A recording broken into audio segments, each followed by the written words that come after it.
Well, Border Patrol officers will receive arms for their job and protection before Christmas this year. That's the assurance from the Comptroller-General of the Ghana Immigration Service, Mr. Kwame Esiatechi. He gave the assurance after inspecting the Saru Sola Kalba, Tangiri, Saru Vuvu, and Kalba unapproved routes. Yes, that was over the weekend in the Savannah region. Addressing some of the patrol officers, he said government has released funds for the purchase of the arms and is currently being shipped to Ghana. Every challenge, there should be a solution. Yes.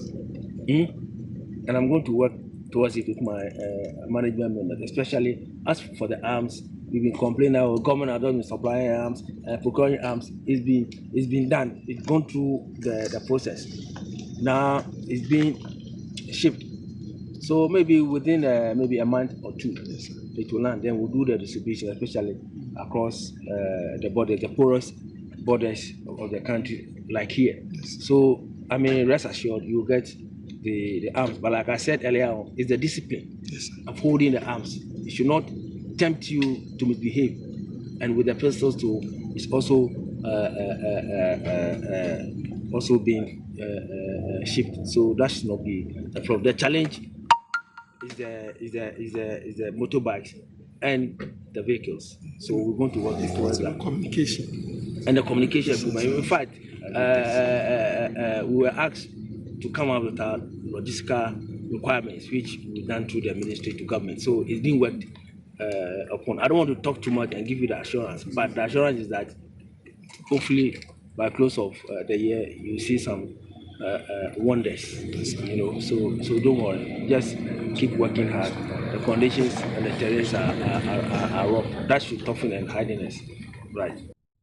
The Comptroller-General there speaking after he toured some parts of Ghana's borders. Well, we're joined on the phone by ASI Gifty Amboma. She's PRO of the Ghana Immigration Service, the Ashanti Region Command, and she's on tour with the Comptroller-General. Thank you so much for joining us. So which other areas have you been touring? Thank you so much. We have so far been to the Savannah region, where the Comptroller-General toured areas such as Saru. Another place is called Vuvu. We have one called Kalba, Taglayiri. There's one also called Sola. And we also visited the Chachi border post. These were toured in the Savannah region. Now we left for the Upper West region, where yesterday he toured. He went to the Laura Immigration Office. He also visited the Namdom Immigration Office. We also went to Kupulima border post. We also went to one unapproved route called Gulu, Spiamon, Kokoligu. Basically we went to these areas yesterday. Okay. We get a sense that he's going to go around the country, right, touring the country's borders with neighboring countries. We were told yesterday, he gave an assurance that there were some arms coming in. Are these arms enough for all your men who are manning unapproved routes?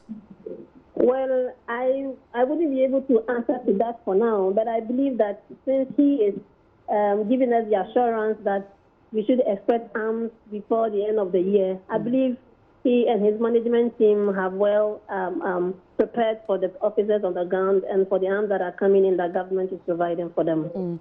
ASI, we just played a story put together by our Upper West correspondent, Rafiq Salam, and in that story, we had a former diplomat and intelligence operative, Mr. Abdullahi Zakaria, talking about the fact that beyond the arms, there's a problem.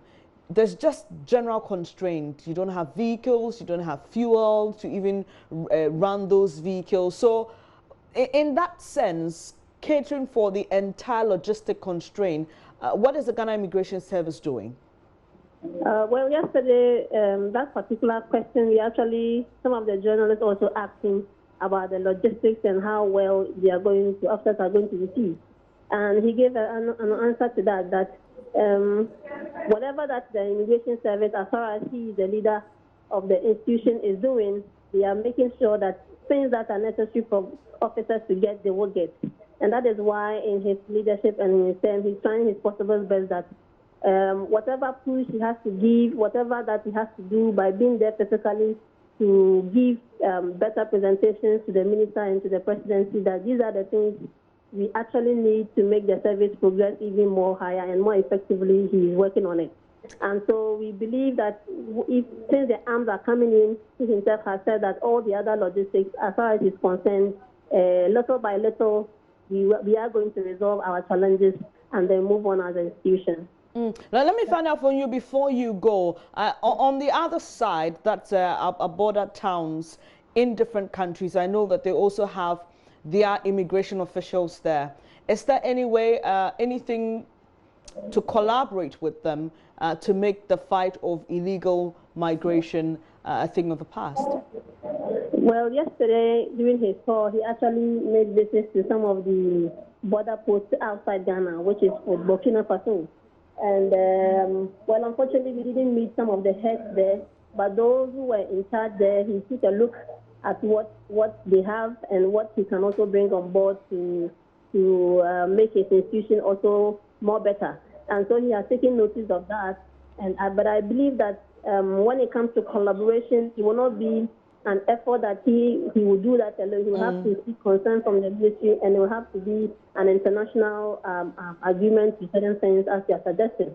And so I believe that if he's bringing that on board as well, he will definitely bring together all these things on board before decisions can be made on such areas. Thank you very much for your time, ASI Gifty Angwome, PRO of the Ghana Immigration Service in the Ashanti region, and she's been joining the Comptroller-General on a tour. We'll be following this keenly as we even roll out a series on borders, porous borders in Ghana.